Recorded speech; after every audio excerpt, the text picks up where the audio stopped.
శ్రీ విష్ణు రూపాయ నమశివాయ. మొన్న ఈ మధ్య వేలూరు గోల్డెన్ టెంపుల్కి వెళ్ళి అక్కడ అమ్మవారి దర్శనం అవన్నీ చేసుకుని బయటకు వచ్చాక ఆ పక్కనే ఒక హాస్పిటల్, ఒక స్కూలు అవన్నీ ఉన్నాయి.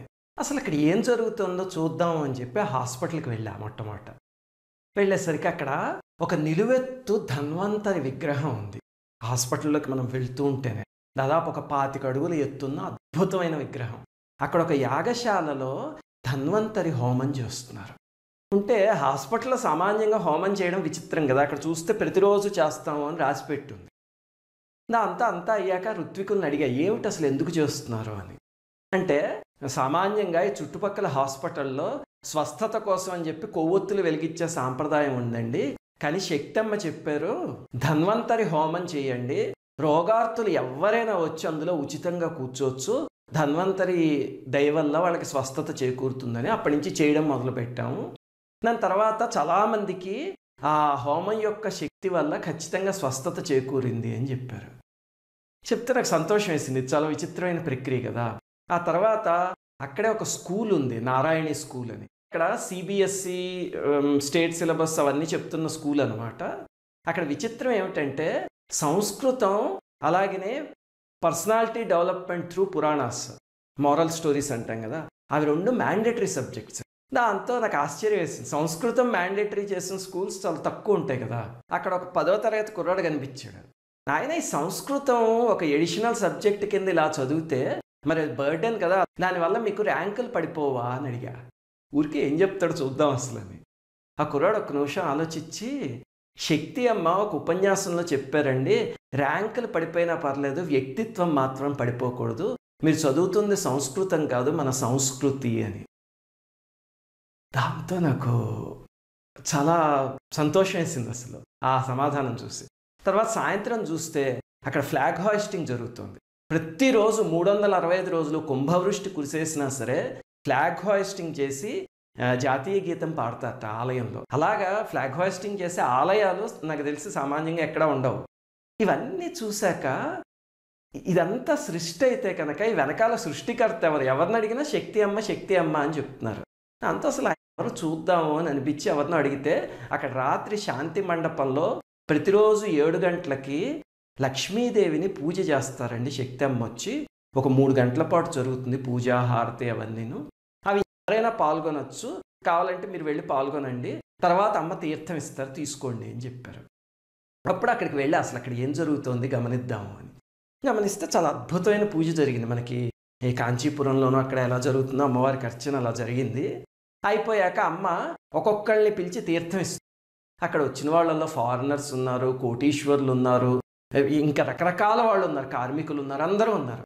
ఇస్తుంటే అందరికీ తీర్థం ఇస్తున్నారు. కొంతమంది పీఠాధిపతులు ఇస్తారు కదా అలాగా. ఈ లోపల ఏమైంది, ఒక తల్లి ఒక ఆవిడ ఒక చిన్న పిల్లవాడిని తీసుకుని వచ్చింది. ఆవిడ పాపం కూలి పని చేసుకుంటుంటా ఆ పిల్లవాడికి క్యాన్సర్ వచ్చింట. వస్తే శక్తి అమ్మ తీర్థం ఇచ్చి ఏమిటి పిల్లవాడికి ఇలా ఉంది అని అడిగితే చెప్పింది, అమ్మ క్యాన్సర్ వచ్చింది ఇలాగా అని. వెంటనే అమ్మ అప్పటిదాకా అందరికీ తీర్థం ఇస్తున్న శక్తి అమ్మ ఆ పిల్లవాడిని తీసుకుని చేతిలోకి బొట్టు పెట్టి ఆ పిల్లవాడికి పక్కన కూర్చోబెట్టి ఒక ఇన్ని బిస్కెట్లు ఇచ్చి చెక్ బుక్ తీసుకొచ్చి వెంటనే వాళ్ళ అమ్మకి ఒక చెక్కు రాసిచ్చి పిల్లవాడి వైద్యానికి ఉపయోగించండి, ఇది అమ్మవారి దయ వల్ల మీకు తగ్గుతుంది అని చెప్పి ఆశీర్వదించి పంపించేశారు. ఆ కుర్రవాడు నవ్వాడండి. అసలు అవి తీసుకుని చాలా స్వచ్ఛంగా అమ్మవారు చిరునవ్వు నవ్వితే ఎలా ఉంటుందో అలా నవ్వాడు. అది చూసి నాకు ఒక రకమైన ఆనందమో ఉద్విగ్నత కానీ కలిగిందనమాట. ఏమిటంటే ప్రతి పీఠాధిపతి ఇలాగ జనాలతో మమైకం అయిపోయేలా బయటకు వచ్చారనుకోండి, కనీసం రాష్ట్రానికి 2-3 అలాంటి వాళ్ళు ఉన్నా, ఇంకా పేదవాళ్ళని మత మార్పిళ్ళు అనే పేరుతో ఎవ్వరు సనాతన ధర్మం నుంచి దూరం చేయలేరు, అంతే కదా. అది చూశాక నాకు అప్పుడు అసలు శక్తి అమ్మ ఎవరు ఏమిటి అని రీసెర్చ్ చేయడం మొదలుపెట్టా. అప్పుడు నాకు తెలిసిన విషయాలన్నీ ఈరోజు వీడియోలో షేర్ చేసుకుంటా.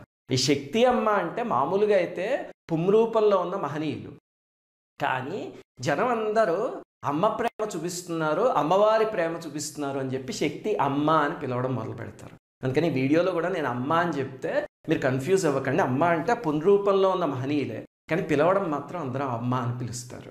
అసలు ఈ మహనీయుడి చరిత్ర ఒక పుట్ట దగ్గర ప్రారంభమైంది కొన్ని 100 సంవత్సరాల క్రితం. వేలూరులో ఊరు చివర తిరుమలై కోడి అని ఒక ప్రదేశం ఉంది. అక్కడ కైలాసగిరి అని ఒక కొండ ఉంది.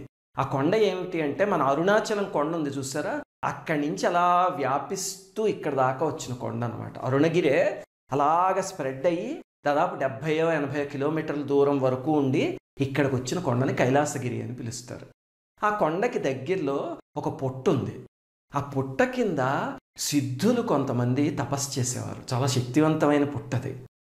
మనకి తమిళనాడులో సిద్ధ సాంప్రదాయం విపరీతంగా ఉంది కదా. చేస్తే అప్పటికి, అంటే ఇది కొన్ని వందల సంవత్సరాల క్రితం జరిగిన సంఘటన, ఈ పాషండ మతాల విజృంభణ. అప్పటికి మహమ్మదీయులు మన రాజ్యాన్ని పరిపాలించేవారు, తర్వాత బ్రిటిష్ వాళ్ళు పరిపాలించారు.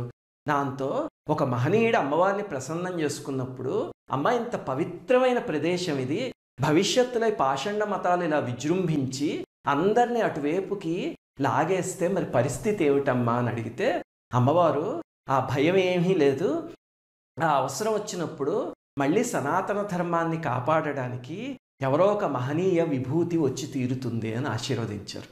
ఈ సంఘటన ఎప్పుడో కొన్ని వందల సంవత్సరాల క్రితం జరిగింది, కానీ ఆ పుట్ట మాత్రం ఇప్పటికీ ఉంది. ఎక్కడుందండి అంటే, మనం సామాన్యంగా వేలూరు వెళ్తే కనుక ఈ స్వర్ణ ఆలయం చూసేసి ఇంటికి వెళ్ళిపోతాం. అసలు వేలూరులో చూడాల్సిందంతా ఈ స్వర్ణ ఆలయానికి ఎదురుగా రోడ్డుకు అటుపక్క ఉంది. అక్కడ ఒక అద్భుతమైన అమ్మవారి పీఠం ఉంది. మామూలుగా ఈ స్వర్ణాలయం ఏదో బంగారం, వెండి, సెక్యూరిటీ, ఆ వైభవం అలా ఉంటుంది కదా. అవతల పక్క ఉన్నది అలా కాదు. సామాన్యమైన పీఠం, అసామాన్యమైన భగవత్ శక్తి. అక్కడికి వెళ్ళి చూస్తే అసలు ఒక విచిత్రమైన అనుభూతి కలుగుతుంది. అక్కడ ఒక చోటు ఉంది పుట్ట. ఇప్పటికీ మీరు వెళ్ళి అసలు ఆ పుట్ట దగ్గర కూర్చుంటే ఒక రకమైన వైబ్రేషన్ కలుగుతుంది. అలాగే చాలామంది అక్కడ చాలా వృద్ధుడైన ఒక సిద్ధుడిని కొన్నిసార్లు చూస్తూ ఉంటాము. ఆయన అక్కడికి ఎలా వెళ్ళిపోతాడో, ఎలాగ అదృశ్యం అయిపోతాడో తెలియదు మాకు అని ఇప్పటికీ చెప్తున్న వాళ్ళు చాలామంది ఉన్నారు. అలా ఒక విచిత్రమైన పుట్ట ఒకటి ఉంది అక్కడ. సరే, ఆ పుట్ట సంగతి పక్కన పెడితే కనుక, ఈ మహనీయులు 3 జనవరి 1976లో పుట్టారు ఈ శక్తి అమ్మ. పుట్టగానే అమ్మకి ఒక నామము, శంఖము, చక్రము లాంటి గుర్తులు కనిపించేసరికి తల్లిదండ్రులకి ఏమిటి నామం ఏమిటి, అసలు పొరపాటున ఈ ప్రసవం అప్పుడు ఏదైనా అంటుకుందేమో అని చెప్పి దానికి అంతా కడిగేసి తుడిచినా సరే నామంలో ప్రస్ఫుటంగా కనిపించింది, కానీ అది పోలేదు. అంతా ఇదేమిటో విచిత్రంగా ఉంది అని ఊరుకున్నారు. తర్వాత కొంచెం పెద్ద వయసు, 5-6 ఏళ్ళ వయస్సు వస్తుంది చూడండి, అప్పుడు ఆడుకోవడానికి పంపిస్తే పిల్లలందరూ ఆడుకుంటూ ఉంటే ఎక్కడైనా అమ్మవారి విగ్రహం కానీ భగవంతుడి విగ్రహం కానీ ఉంటే అక్కడ కూర్చుని ఇంకలా ధ్యానం చేసుకునేవారు, కూర్చుని పోయారు అంతే. అలాగా దాంతో తల్లిదండ్రులకి అర్థమయ్యేది కదా, ఇదేమిటి అందరి పిల్లలు ఆడుకుంటూ ఉంటే ఇలాగా. మనకి ప్రహ్లాద్ చరిత్రలో జడతలేకయు నుండే జడుని భంగి అంటారు చూడండి పోతన గారు, అలాగనమాట. చివరికి స్కూల్కి వచ్చాక స్కూల్కి క్లాసులకి పంపిస్తే తర్వాత వెళ్ళి చూస్తే స్కూల్లో ఉండేవారు కాదు. ఎక్కడికి వెళ్ళారా అని చూస్తే ఆ పక్కనే ఏదో పాడుపడిపోయిన ఆలయం ఏదో ఉందనుకోండి, అక్కడ కూర్చుని అలా సమాధి స్థితిలోకి వెళ్ళిపోయారు అంతే. లేకపోతే ఎక్కడైనా భజన జరుగుతుంటే వెళ్ళిపోయారు భజనతో. తల్లిదండ్రులకి అర్థం కాలే, ఏమిటివన్నీను, కొంపదీసి ఏమన్నా ఉపద్రవానికి దారి తీస్తుందా, ఇలా తయారవుతున్నాడు పిల్లవాడు ఏమిటి అని. నిజంగానే వాళ్ళు అనుకుంటున్న ఉపద్రవము సనాతన ధర్మానికి వరం అయిన సంఘటన అమ్మకి 16 ఏళ్ళు ఉన్నప్పుడు జరిగింది. ఒకరోజు ఏమైంది, అమ్మ స్కూల్ బస్సులో ఇంటికి వస్తూ కిటికీ దగ్గర కూర్చుని ఇలా ఆకాశం కేసి చూసేసరికి విచిత్రంగా మొత్తం ఆకాశ మండలం మొత్తం వ్యాపించి ఉన్న లక్ష్మీదేవి సాక్షాత్కారం కలిగింది. ఎలాగంటే శంఖచక్ర పద్మాలతో అభయహస్తంతో తెల్లటి బట్టలు వేసుకున్న లక్ష్మీదేవి ఆకాశ మండలం అంతా వ్యాపించి కనిపించేసరికి ఆశ్చర్యంతో లక్ష్మీదేవిని చూస్తూ ఉండగా విచిత్రంగా ఆకారం అంతా ఇలా ముద్ద తీసుకుని వచ్చి అక్కడ కూర్చున్నట్టుగా అనిపించింది. అంటే విశ్వవ్యాప్తమైన అమ్మవారి చైతన్య శక్తి ఏదైతే ఉందో అదొక రూపం తీసుకుని ఆకాశ మండలంలో కనిపించింది. తనలో ఉన్న శక్తి కూడా అదే అని అనుభవం అయింది. అదే ఆత్మసాక్షాత్కారం అంటే. అలాంటిది కలిగిందంటే ఇలాంటి కారణ జన్ములు ఆ క్షణం నుంచి ఆ విశ్వవ్యాప్తమైన చైతన్య శక్తి ఏదైతే ఉందో అందులో మమైకం అయిపోతారు అంతే. ఇంకా వాళ్ళకి నేను వేరు, ఆ చైతన్యం వేరు అనే స్పృహ ఉండదు. పరమహంసని, రామకృష్ణ పరమహంసని ఎవరో మీరు దేవుడా అని అడిగితే పరమహంస అన్నట్ట, నేను దేవుణ్ణే, నువ్వు దేవుడివే, ఆ విషయం నాకు అనుభవం అయింది, నీకు ఇంకా అనుభవం అవ్వలేదంటే ఎప్పుడప్పుడు అవుతుంది అని చెప్పారట. అలాగా ఆ లోపలున్న నేను అనేది ఏదైతే అనుభవం అయిందో అప్పుడు ఇంకా ఒక విచిత్రమైన స్థితి అన్నమాట. అది ఎలా అనుభవం అవుతుంది అంటే ఏవో విచిత్రమైన సంఘటనల ద్వారా అవుతుంది కారణ జన్ములకి. చూడండి, స్కూల్ బస్సులోంచి ఇంటికి వస్తుంటే జరిగింది. మనకి ఈ ద్రాక్షారామం పక్కన ఆదివారపేట అని ఒక ఊరుంది. అక్కడ శివబాలయోగి అని ఒక మహనీయులు ఉండేవారు. ఆయన 14 ఏళ్ల వయస్సులో ఒక తాటిపండు ఇలా ఒలుస్తూ ఉండగా ఆయనకి భగవత్ సాక్షాత్కారం కలిగింది. ఆ తర్వాత కొన్ని సంవత్సరాల పాటు అలా సమాధి స్థితిలోకి వెళ్ళిపోయారు. ఆయనకి గోళ్ళు పెరిగిపోయి, జడలు పెరిగిపోయి, వేళ్ళు ఇలా వంకళ్ళు పోయి సమాధి స్థితిలోకి వెళ్ళిపోయారు. అందులోంచి బయటకు వచ్చాక ధ్యానం అనే ప్రక్రియని సామాన్యుడికి కూడా అందుబాటులోకి తెచ్చారు. ఆయన వేల మంది ఆయన దగ్గర ధ్యానం నేర్చుకున్నారు. ఇప్పటికి కూడా మీరు బెంగళూరులో జేపీ నగర్ ఉంది కదా, అక్కడ రాగిగుడ్డ ఆంజనేయ స్వామి ఆలయం ఉంది. దాని వెనకాల ఒక పెద్ద శివలింగం ఉన్న ఆశ్రమం ఉంటుంది, ఆ శివబాలయోగి ఆశ్రమం. అక్కడికి వెళ్తే ఉచితంగా ధ్యానం కొన్ని వందల మందికి నేర్పిస్తూ ఉంటారు, ఏ ధనాపేక్ష లేకుండా. అలాగా ఏ మహనీయుడికి అది ఎలాగ అనుభవం అవుతుందో చైతన్య శక్తి అని మనకి చెప్పలేము. ఈ పరమాచార్యకి చూడండి, పిల్లి మూతి జగ్గులో ఇరుక్కుపోతే ఆ సంఘటన చూసి సంసారం గురించి విరక్తి కలిగి వెంటనే భగవంతుడి వైపుకి తిరిగిపోయింది మనస్సు. రమణ మహర్షికి అరుణాచలం అనే పదం చూస్తే వెంటనే ఆ విశ్వవ్యాప్తమైన చైతన్య శక్తికి కనెక్ట్ అయిపోయారు. అలాగా మహాత్ముల జీవితాల్లో, కారణజన్ముల జీవితాల్లో ఏదో ఒక సంఘటన జరిగి అలా అవుతుంది. కానీ మనలాంటి వాళ్ళకి అది కొంచెం కొంచెం కొంచెం కొంచెం వస్తూ ఉంటే చినుకుల్లాగా, అలాంటి కారణజన్ములకు ఒక్కసారి ఉప్పెన వచ్చినట్టు వస్తుంది అంతే, వచ్చి వాళ్ళ జీవితాన్ని మార్చేస్తుంది. ఆ క్షణం ఆ నేను అనేది ఏదో అనుభవం అయింది. అయ్యాక ఇంక అక్కడి నుంచి ఇంటికి వచ్చి తనని తను నేను అని సంబోధించుకోవడం మానేసి అమ్మ అని సంబోధించుకోవడం మొదలుపెట్టారు. అంటే అమ్మ వచ్చింది, అమ్మ చేసింది అనేవారు. అంటే ఆ లోపల ఉన్న నేను కాదు. మనందరం నేను అంటే ఇప్పుడు నేనంటే నండూరి శ్రీనివాస్ అనుకుంటాం. వాళ్ళకి మాత్రం నేను అంటే లోపల ఉన్న చైతన్య శక్తి ఏమిటో అర్థమైందనమాట. అయ్యి అలా సంబోధించుకోవడం మొదలుపెట్టారు. ఇప్పటికి కూడా మీరు శక్తి అమ్మని చూస్తే, ఇప్పుడు ఏదో ఈ ఆలయం నేను కట్టించాను, ఈ స్కూల్ నేను కట్టించాను అనరు. ఈ స్కూల్ అమ్మ కట్టించింది, ఈ ఆలయం అమ్మ కట్టించింది అంటారు. అంటే తను కూడా ఫస్ట్ పర్సన్లో అడ్రస్ చేసుకోరు, థర్డ్ పర్సన్లోనే అడ్రస్ చేసుకుంటారు. చాలా అది ఆత్మానుభవం కలిగితే వచ్చే విచిత్రమైన అనుభూతి అది. అయితే 8 మే 1992 తల్లిదండ్రులతో నేను వచ్చిన పని వేరే ఉంది, నేను ఈ జాతికి చేయాల్సిన సేవ ఉంది, ఒక వివాహం వద్దు, ఏది వద్దు అని చెప్పి ఇంట్లోంచి బయటకు వచ్చేసారు. ఎక్కడికి వెళ్ళారు అంటే ఆ పుట్ట దగ్గరికి వెళ్ళారు. అంటే కొన్ని వందల సంవత్సరాల క్రితం ఈ కథ ఎక్కడికి ప్రారంభమైందో మళ్ళీ తిరిగి అక్కడికి వచ్చింది. అప్పటి నుంచి అమ్మవారి శక్తి ప్రస్ఫుటంగా కనిపించడం మొదలుపెట్టింది. నన్ను నా పేరు పెట్టి పిలవకండి, అమ్మ అని పిలవండి అని చెప్పారు. చెప్పేసరికి గ్రామస్తులకి అనుమానం వచ్చి, నిన్ను అమ్మ అని ఎందుకు పిలవాలి మేము అంటే, వాళ్ళ మొహం చూసి వాళ్ళ భూత భవిష్యత్ వర్తమానాలన్నీ చెప్పేసేవారు.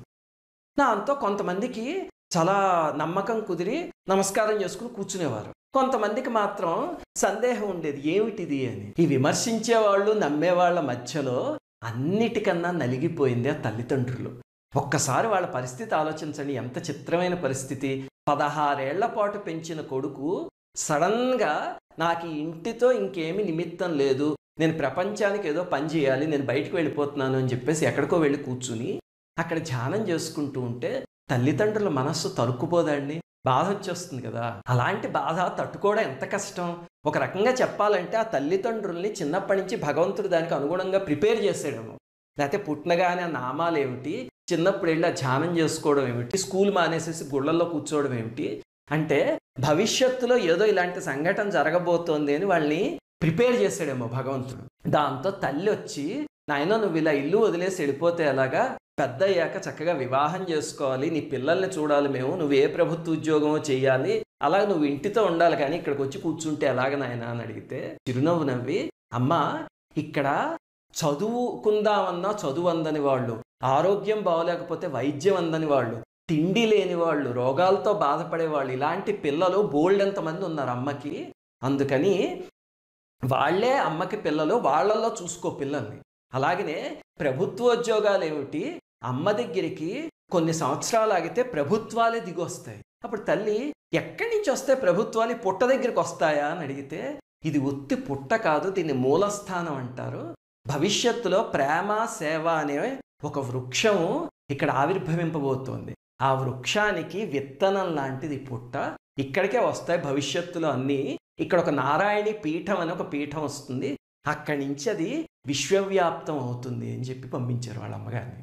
ఆ తర్వాత మెల్లిగా వాళ్ళ అమ్మగారు కూడా దానికి ప్రిపేర్ అయ్యి అక్కడికి వచ్చే సమయానికి గ్రామస్తులు మొదలుపెట్టారు.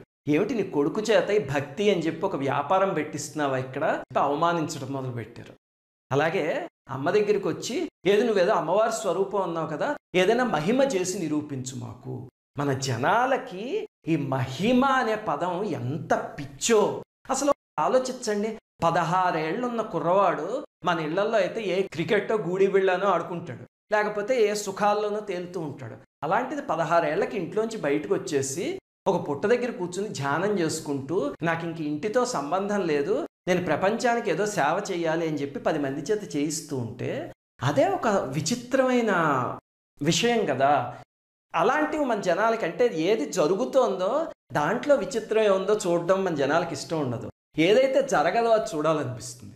దాంతో ఇంక పీడించేయడం మొదలుపెట్టారు. మీరు అందరూ అక్కడ కూర్చోండి, ఒక గంగాళంలో పసుపు కలిపిన నీళ్లు పట్టరండి అని చెప్పారు. చెప్తే పట్టుకొస్తే అమ్మవారిని ప్రార్థించి అందరూ ఆ చుట్టూ కూర్చోండి అని చెప్పి ఎవరైతే క్వశ్చన్ చేయడం ఈ వాదించడం మొదలుపెట్టారో వాళ్ళని పిలిచి మీరు ఆ నీళ్లలో చేయి పెట్టి తిప్పండి అన్నారు. తిప్పేసరికి కాసేపు పోయాక అందులో ఒక లక్ష్మీదేవి విగ్రహం బయటకు వచ్చింది. ఆ వచ్చిన అమ్మవారి విగ్రహం అపురూపమైన విగ్రహం.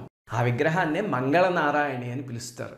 ఇప్పటికీ రోజు రాత్రి శక్తి అమ్మ 7 గంటలకి పూజ చేస్తారని చెప్పానుగా, చేసేది ఆ మూర్తికే. మనం కూడా వెళ్తే చూడొచ్చు, చాలా అపూర్వమైన మూర్తి అనమాట.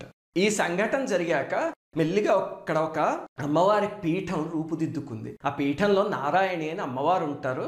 అసలు కాంచీపురంలో కామాక్షిదేవిని చూస్తున్నట్టు అనిపిస్తుంది. అది స్వర్ణాలయం కాదు, దానికి ఎదురుగుండా ఉందన్నమాట. మీకు ఇంకొక వీడియోలో ఆలయం వివరాలన్నీ చెప్తా నేను. ఆ తర్వాత అమ్మకి దాదాపు 25 సంవత్సరాల వయస్సులో ఒకసారి లక్ష్మీదేవి హిరణ్యవర్ణాం హరిణీం సువర్ణ రజత స్రజాం అని మనం చదువుతాం కదా, ఆ స్వరూపంలో ఒక మహత్తరమైన స్వర్ణ ఆలయాన్ని గోచరింపజేసింది. దాంతో వెంటనే ఇది అమ్మవారి నిర్ణయమేమో, ఇక్కడ ఫలానా ప్రదేశంలో ఒక పెద్ద స్వర్ణ ఆలయం రావాలి అని సంకల్పించారు. అప్పటి వయస్సు 25 సంవత్సరాలు. అంటే మనలో చాలామంది ఆ ఫేజ్ని ఎప్పుడో క్రాస్ చేస్తుంటాం. మనం 25 సంవత్సరాల వయసులో ఏం చేసామో మనకి తెలుసు కదా, సినిమాలు చూసేవాళ్ళం, లేకపోతే తిరిగేవాళ్ళం. కానీ ఒక మహనీయుడికి సంకల్పం పుడితే చూడండి, ఇక్కడ ఆలయం వస్తుంది, దాని చుట్టూ మానవ జాతికి సేవ జరగాలి అని చెప్పి సంకల్పించారు. కానీ సువర్ణాలయం రావాలి అంటే ఎన్ని కోట్లు కావాలి దానికి. కాకపోతే వీళ్ళని సిద్ధ సంకల్పులు అంటారు. వీళ్ళలో ఏదైనా అమ్మవారు సంకల్పం పుట్టించారు అనుకోండి, ఆ సంకల్పానికి అనుగుణంగా ప్రకృతి అంతా సహాయం చేసి దాన్ని సిద్ధింపజేస్తుంది. అదే సిద్ధ సంకల్పం అంటే. దాంతో కొన్ని విచిత్రమైన సంఘటనలు జరిగి కొంతమంది భక్తులు విదేశాల వాళ్ళందరూ పూనుకుని వచ్చి అక్కడ స్వర్ణాలయం కట్టించారు. మొత్తం ఆ ఆలయం కట్టినప్పుడు చూసి ఆశ్చర్యపోయి జనాలు, మీరు ఈ ఆలయాన్ని ఎందుకు కట్టారో అందరినీ మీ మార్గంలోకి తిప్పుకోవడానికా అని అడిగారు. అడిగితే నవ్వి, నా మార్గంలోకి తిప్పుకోవడానికి కాదు, ఏ మార్గంలో నడిచినా సరే సనాతన ధర్మం అనే మార్గాన్ని వదలకుండా పట్టుకుని ఉండేలా తిప్పడానికి అని. అంటే ఎవరో అన్నారు, అమ్మాయి బంగారపు ఆలయం ఎందుకు, ఈ బంగారపు విగ్రహాలు ఎందుకు ఇదంతా అని. అంటే అప్పుడు శక్తి అమ్మ చెప్పారు, నాయన ఎవరైనా పిల్లవాడు స్కూల్కి వెళ్ళలేదనుకో, తల్లి ఏం చేస్తుందంటే ఒక చాక్లెట్, ఒక తాయిలం ఏదో ఒకటి తీసుకొచ్చి స్కూల్ దగ్గరికి తీసుకెళ్తుంది. దాని మీద ఆశపడి స్కూల్కి వస్తాడు. తర్వాత స్కూల్లో వాడికి ఉపయోగపడేది ఏమిటో చెప్పడం మొదలు పెడతారు. కొన్నాళ్ళు అయ్యేసరికి ఆ స్కూల్ అలవాటైపోయాక ఇంక తాయిలాలు ఇవేం అక్కర్లేదు. అలాగనే అసలైన అమ్మవారి శక్తి అవతల పక్కున్న నారాయణ ఆలయంలో ఉంది. అక్కడికి వెళ్తే అక్కడ అమ్మవారి 16 కళలు నిక్షిప్తమై ఉన్నాయి. ఈ ఆలయంలో ఒక కళ మాత్రమే ఉంది. కానీ ఈ ఆలయం స్వర్ణాలయం అనగానే ఇప్పుడు చూడండి, రోజుకి 25,000 మందో 50,000 మందో వెళ్తూ ఉంటారు ఆలయం చూడటానికి. అందుకని అదొక ఇన్సెంటివ్. అది చూసి అందరూ ఈ నారాయణి పీఠానికి వచ్చి అక్కడ అమ్మవారికి ఆకర్షితులై సేవ చేయగలిగితే అది కావాల్సింది. ఆ ఆశయంతోనే అమ్మ ఈ ఆలయం కట్టించింది అని చెప్పారు. అసలు అన్నిటికన్నా విచిత్రమైన విషయం ఏమిటంటే, మన ఇంట్లో బీరువాలో 10 కాసులు బంగారం ఉందనుకోండి, మనం ఎక్కడికైనా బయటకు ఊరు వెళ్ళాలి అంటే తాళం వేసుకుని వెళ్ళాక ఏ లిఫ్ట్ దాకానో వెళ్ళి మళ్ళీ వెనక్కి పరిగెత్తుకొచ్చి ఒకసారి ఆ తాళం లాగి చూస్తాం, అంతేనా? ఎందుకంటే అమ్మ బాబాయ్ లోపల నా 10 కాసులు బంగారం ఉంది అని. ఇక్కడ చిత్రం ఏమిటి అంటే, ఈ ఆలయాన్ని దాదాపు 1500 కేజీల బంగారంతో పూత పూసారు. 15 సార్లు పూత పూసిన స్వర్ణాలయం. అలాగే అందులో స్వర్ణ లక్ష్మీ విగ్రహం మీకు ఇంతకుముందు చెప్పాను కదా, అలాగనే ఒక పెద్ద గణపతి విగ్రహం ఉంది, రజత విగ్రహం, 1700 కిలోలు బరువు ఉన్నది.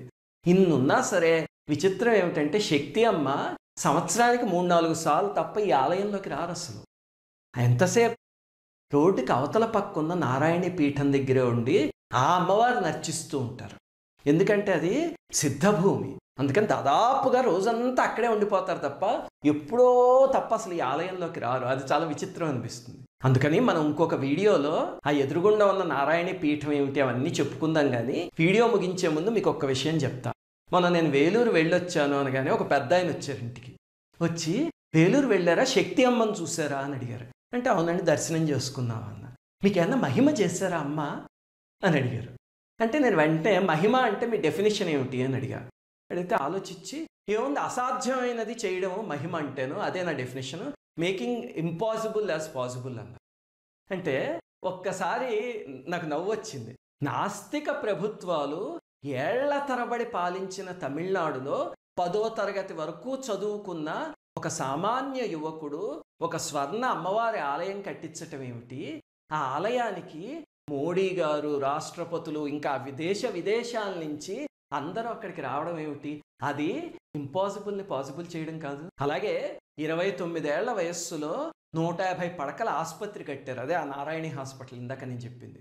అప్పుడు అబ్దుల్ కలాం గారు వచ్చి ఆ ప్రారంభోత్సవానికి ఆశ్చర్యపోయి, ఇంత ప్రేమ చూపిస్తున్నారు, ఇది ఎలా సాధ్యము అని అడిగారు. అలాగనే అక్కడ ఒక 500 మంది పిల్లలకి ఉచితంగా హార్ట్ ఆపరేషన్లు చేయిస్తే అప్పుడు కరుణానిధి గారు వచ్చారు. ఆయన సామాన్యంగా ఈ ఆలయాలకి రారు కదా నాస్తికులు, వచ్చి చూసి ఆశ్చర్యపోయారు, ఎలా చేస్తున్నారు ఇక్కడ ఈ పనులన్నీ అని. అప్పుడు జరిగినప్పుడు వయస్సు 29 సంవత్సరాలు అమ్మకి. ఎలా అయింది అసాధ్యం సాధ్యం ఎలా అయింది? అలాగనే ఒక సామాన్యమైన మధ్యతరగతి కుటుంబంలో పుట్టింది. వాళ్ళ అమ్మగారు ఏదో టీచరు, వాళ్ళ నాన్నగారు ఏదో మిల్లో పనిచేసేవారు. అలాంటి అమ్మ 1500 కిలోల బంగారంతో ఒక స్వర్ణాలయాన్ని కట్టారు. దానికి 15 బంగారు పూతలు పూసారు. అదంతా ఎలా సాధ్యమైందండి? అలాగనే విచిత్రం ఏమిటి అంటే, నాకు అన్నిటికన్నా చిత్రం అనిపించేది, అక్కడ బంగారపు ఆలయాలు ఉన్నాయి, బంగారపు విగ్రహాలు ఉన్నాయి, అన్నీ ఉన్నాయి. కానీ మీరు ఎప్పుడైనా శక్తి అమ్మని చూస్తే ఒంటి మీద వీసమెత్తు బంగారం ఉండదు. పైన ఒక కాటన్ తువ్వాలు కాషాయ రంగుది, కింద ఒక తువ్వాలు కట్టుకుని ఉంటారు. ఎప్పుడు చూసినా అలాగే ఉంటారు తప్ప ఒంటి మీద ఇంత బంగారం ఉండదు. అది అసాధ్యం కాదు అసలు. మనలాంటి వాళ్ళం అయితే అంత బంగారం ఉంటే కొంచెం తీసి ముందు మనం పెట్టుకుంటాం.